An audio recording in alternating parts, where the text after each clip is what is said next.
nikashangaa.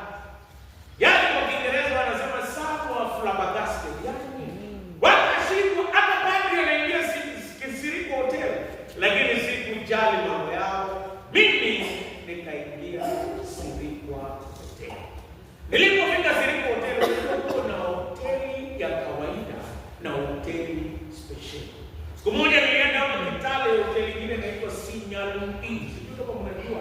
Iko huko nyuma. Nilienda kwa hiyo hoteli nikaitisha nyama fry.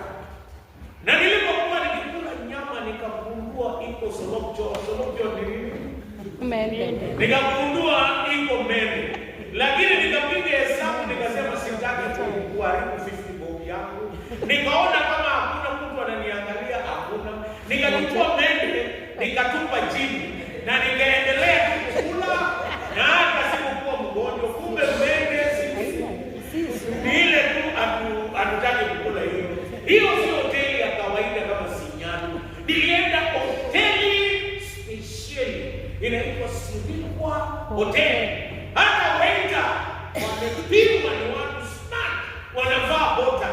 Akanisongeshea kiti na mimi nikakaa chini soso. Sema soso. Soso. Yaani gomie nikakaa chini na waiter akakuja akaniuliza, "Padri, je, utakula nini leo?"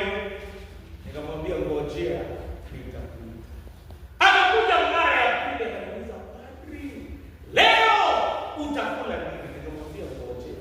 Mara ya tatu alipokuja nikaamka kutoka kwa kiti. Nikaenda mbele ya hoteli na nikachukua toothpick.